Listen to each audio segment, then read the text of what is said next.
Last night I wrote a 3K World Eaters list. The night before I wrote a 3K Iron Warriors list. I've been messing around with a 1,000 Suns list as well. But So yeah, so just to interrupt you, right? Because I think you're going to get to the point organically anyway. But how do you feel about the list writing process? yeah, not good. Mm.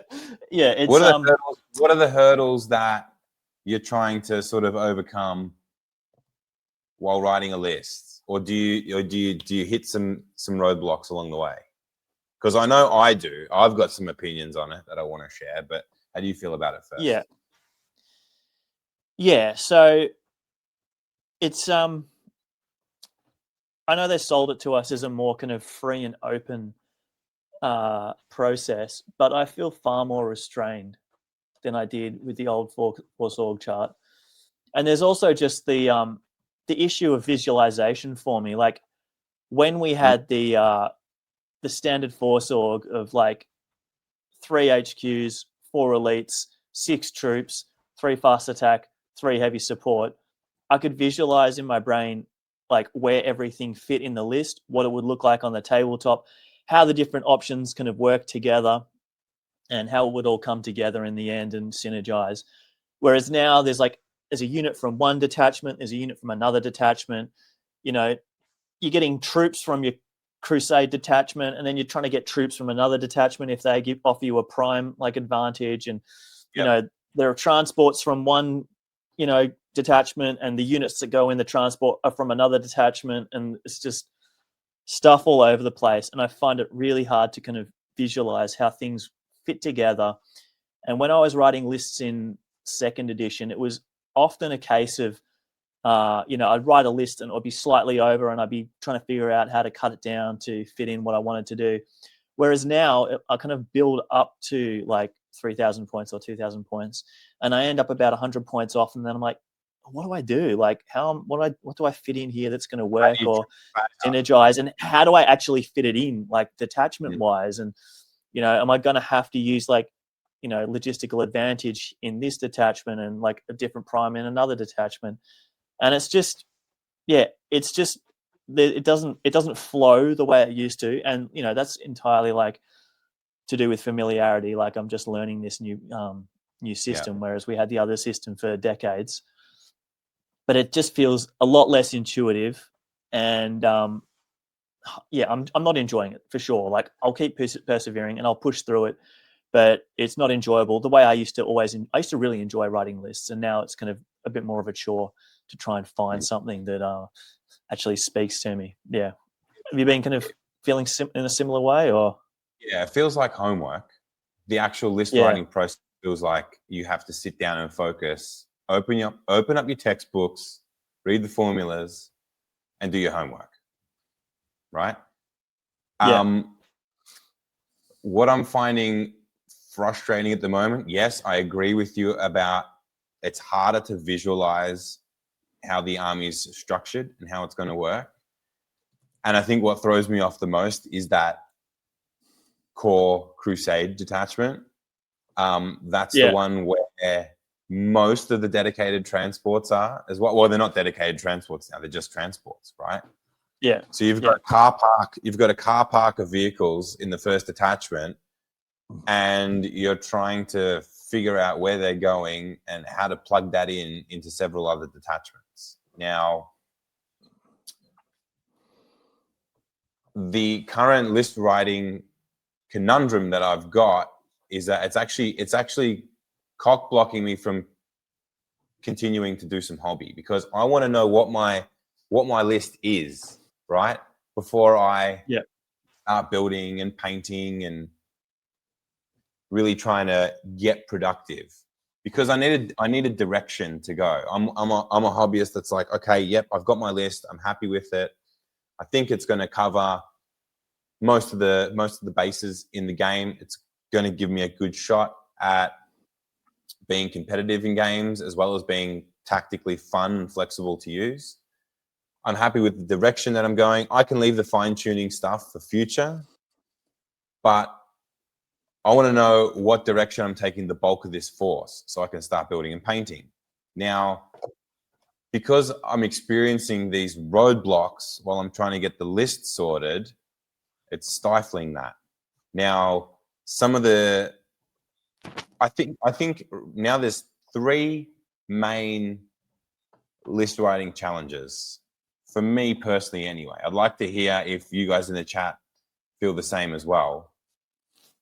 You need to balance, not only you need to get the points and stuff in order, but you need to balance out how many detachments you want with the units that you also want. So like what slots? So you've got a detachments versus slots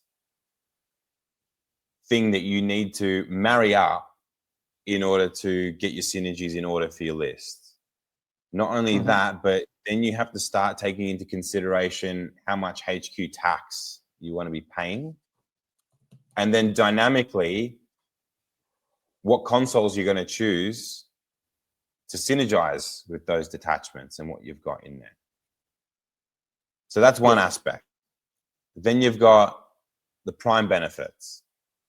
You want to try and maximize your prime benefits as best you can, as well as marrying that up to your synergies. So by maximizing, you want really as many prime slots as possible in a list, right? So that's another consideration, maximizing your prime benefits. Now, it's easy to maximize that and just go, yep, all right, I'm just going to go logistical benefit for everything else. But what that does is it leaves behind some important aspects of the game or some prime benefits that will actually add more flavor to your army. And who doesn't like more flavor? And then the third part is getting that in a particular points level. So I think that one other main aspect that's really new and that's thrown me off a bit as well is that in order to make the jump from, let's say, a 2,000 point list to a 3,000 point list or a 2,500 point list to a 3,000 point list, back in previous editions, what that would mean is maybe adding 1, 2, or 3 more units into that standard force org and building upon or bolting it onto what you've already got.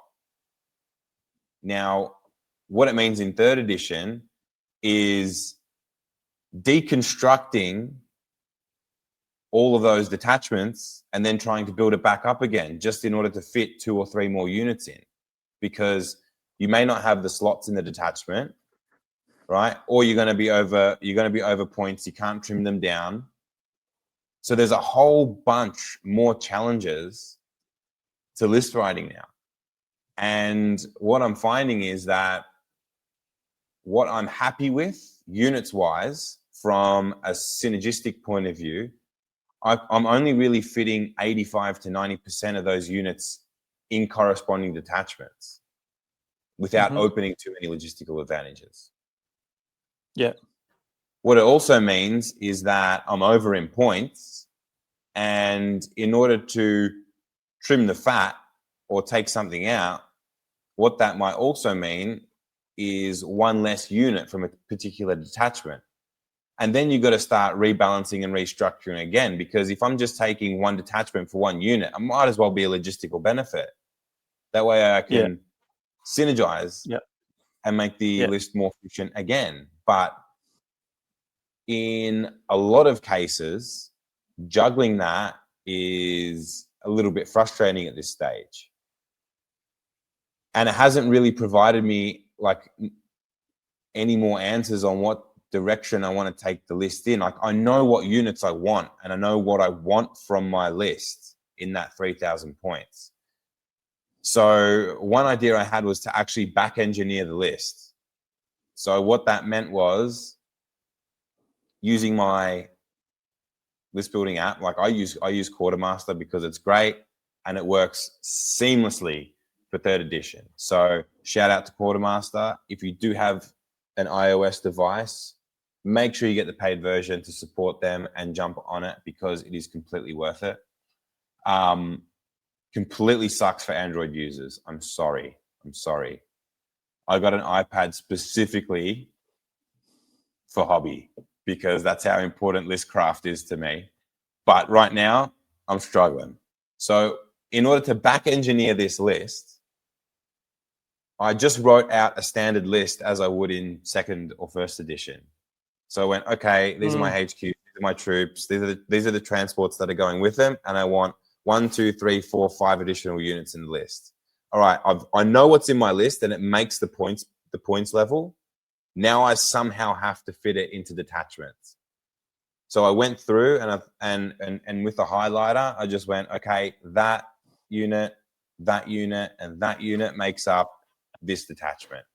That unit and that unit makes up the next detachment, right? So I kind of worked backwards in a way, because what it left me with was only 3 units that fell outside of a particular detachment, which meant they're the ones I'm going to take the logistical benefit for.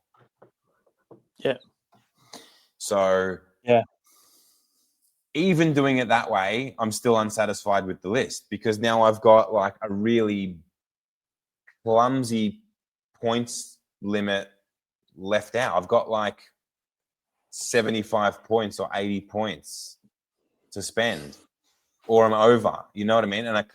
And I'm taking, and what it's meant is that I'm ended up taking a tactical veteran unit I kind of didn't really want in the list to begin with.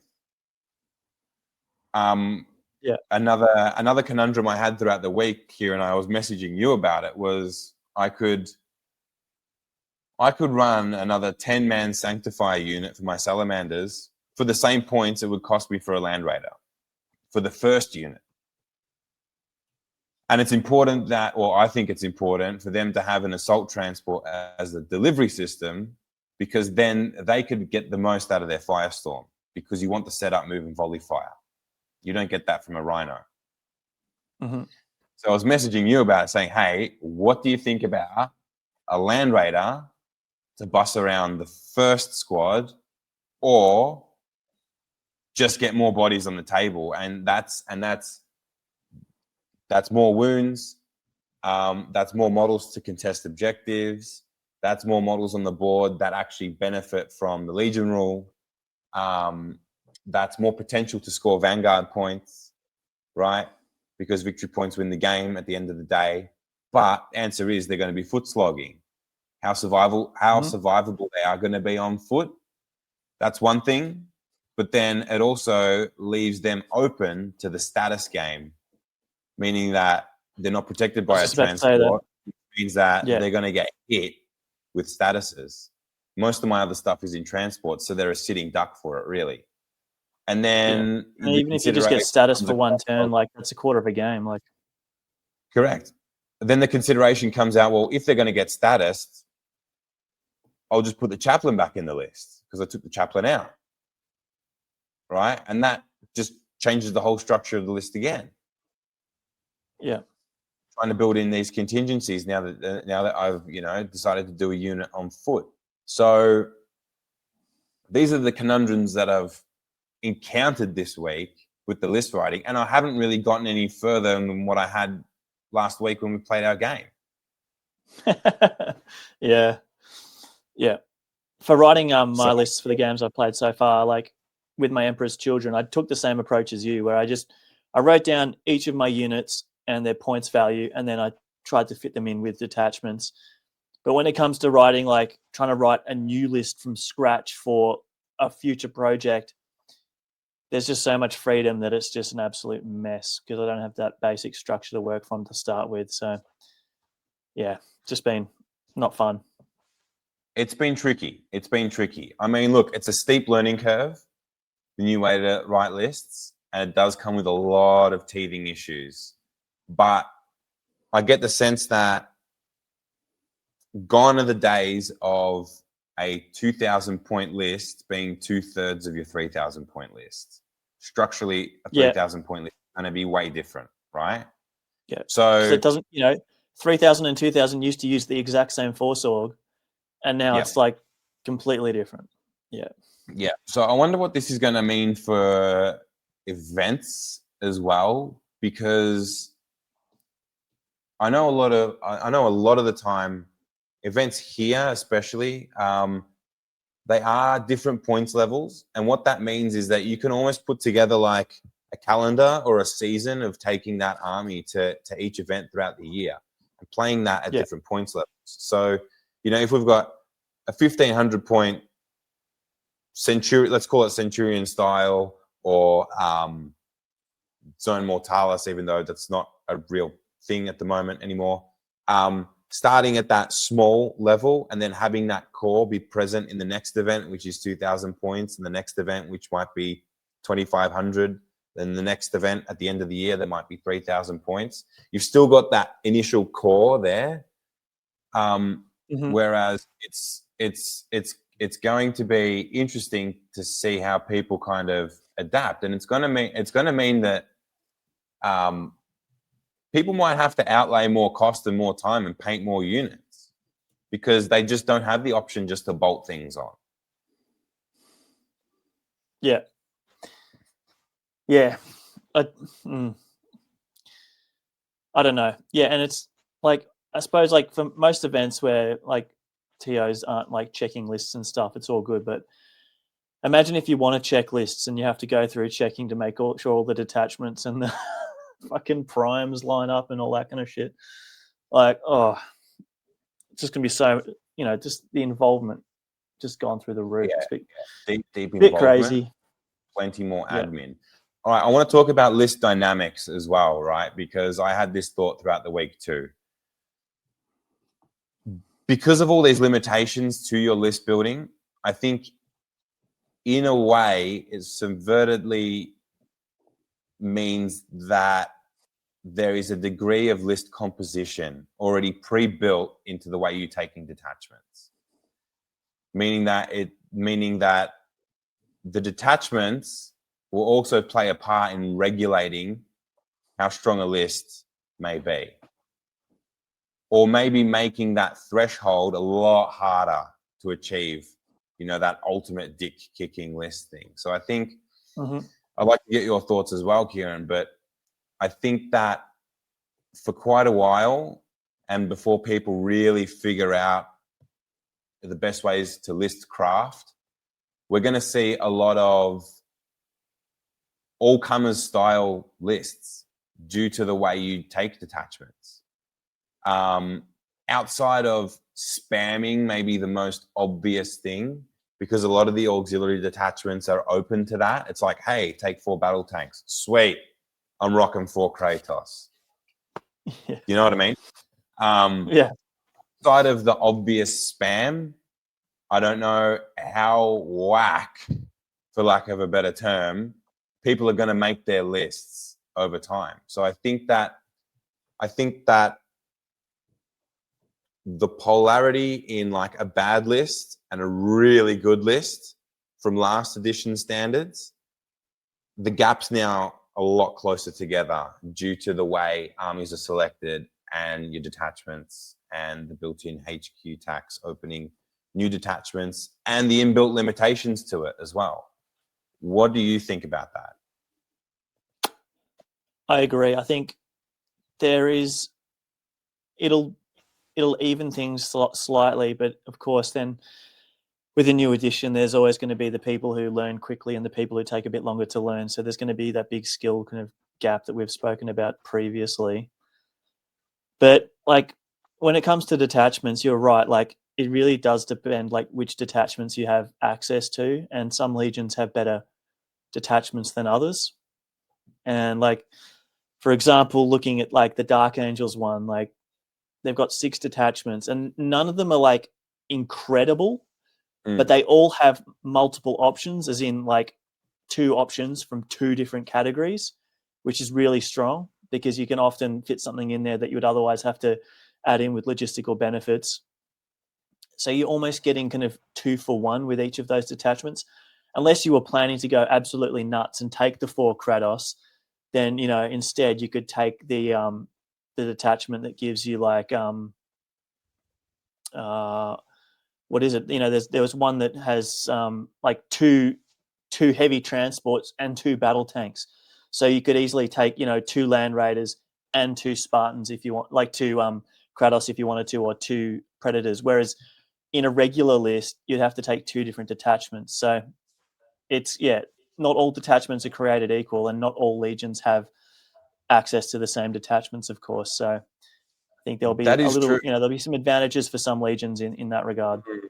But then again, like, the strength of a particular detachment is only as strong as the synergy you're going for in your list. Yeah. So you could have the most amazing looking detachment on paper, but if it's not a part of your sort of like list synergy or strategy, then how good is it?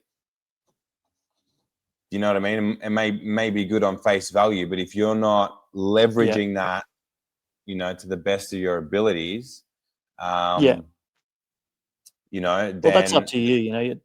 It's up to you whether it's up to the it's individual, up to you whether to take advantage of it or not. Yeah, and if you're playing a legion list that kind of roughly kind of exemplifies the basic kind of structure of that legion, then your legion detachment probably is going to work for you. Unless you want to do something very different to what the legion's known for, then those detachments are usually going to be pretty good, because obviously they kind of highlight the units that legion is known for. So yeah, if you want to do something very different and out of the box, it might be a bit of a struggle. But if you're doing like a typical kind of Death Guard list or what have you, then your legion detachment is probably going to be pretty handy for you.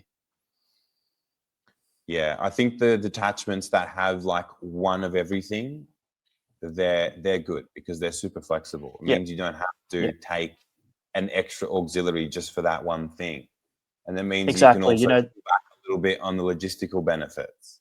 It could be worth 3 or 4 logistical benefits, for one detachment. Yeah, yeah, exactly. Yeah.